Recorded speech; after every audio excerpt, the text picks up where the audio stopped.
Hey, what's up, squad? This your girl, Dr. Truth, coming to you, and just wanted to give you a little bit of information about my first recipe book. And it's actually not just about the recipes. So I wanted to kind of give you guys a little bit of an insider on some of the things, additional things that I've written in here. Although these recipes will make you want to slap your mama, but don't do it because she will hurt you back.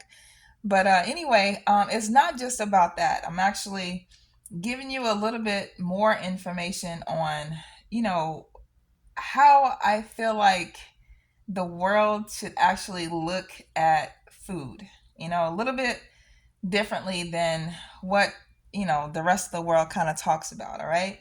So let me just kind of scroll through. Like I said, this is just, I'm almost finished writing it and everything. And I'm really excited to give you guys a little bit of this insider. But I'm going to start off with this quote that I found from Robert Frost.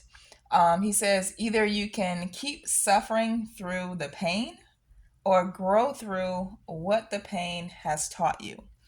So many clients that I've had in the past, for whatever reason, so many different reasons, I guess, but for whatever reason, they don't want to let go of the food. And so that's one of the reasons why I created this book in the first place because, through my transition, it was really tough for me to stop eating those foods that I know that were actually hurting me.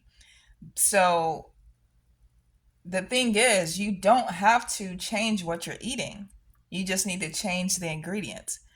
But, for many different reasons, people don't, they just, there's certain foods in their lives have this hold on them. So, like I said, either suffer through the pain, have fun with that cancer, have fun with those fibroids and that bigger stomach that's unnecessary. I went through all of that stuff, guys. Like, I'm not pointing my fingers at anybody. Like, I went through this and it was a time of going back and forth. But now that I know better, I'm actually gonna do better. So I want to help you guys with that transition because I gotta live with you, mother suckers.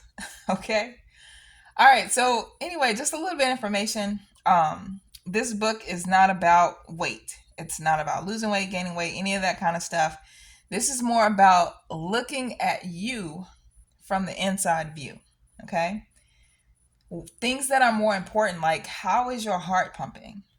How are your kidneys filtering? Your brain functioning, your breathing, your blood circulating, your balance, your mental health, and your happiness. How are those things functioning? Okay. So I want you guys to focus on those things first. And luckily for you, eating more electric will actually help you do just that. Okay.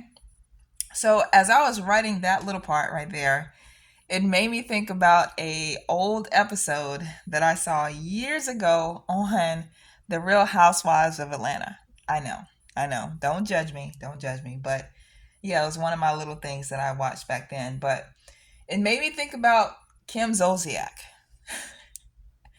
Oh, Kim. This episode was featuring her getting liposuction at her house, and she wasn't just getting liposuction, which is that's just bad enough. But on top of that, she was actually smoking a cigarette, which she does often, I think even still to this day, and also eating pizza while laying down and getting liposuction. Like what the hell? I actually went ahead, I'm sorry, and prepared this little clip that I found. And I do remember this episode like it was yesterday. It's crazy. So that's her laying down, getting this heat crap stuff sucked out of her and fluids melted or something. I don't know how it works, but that information alone just it frightens it tears me to pieces. It's like, how are you comfortable with that? How are you comfortable with getting something laser treatments heating? That none of that is natural at all. But while her so-called friends sit around and watch her do this, it's like they're cheering her on. That's there's so many things wrong with this. But anyway, so she's getting liposuction, eating pizza at the same time, and I'm just thinking about the mentality that you have to be okay with this. I'm thinking about the misinformation that you were given all your life, thinking that it's all about just being skinny or being thin. But what about your heart? That is not helping your heart at all. Like, again, like I said, here comes the pizza. She's about to eat pizza while she's getting fat sucked out of her body. That's fucking ridiculous. But that the fat getting sucked out of your body is not helping your heart. Your heart needs to be worked on, right? It needs to be worked on. It needs to be challenged, and not challenged in that way. It needs to be challenged by you getting your ass off the table and walking. I'm not even talking about sprinting, running, just move. My God.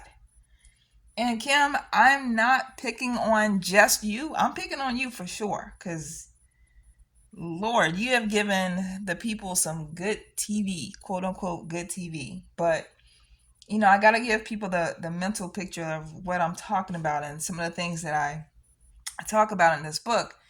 And I'm just like, man, your mental health is not well. And a lot of those things come from things that we put into our body. It's also things that we have around our environment. So I actually talk about Bandura's social cognitive theory.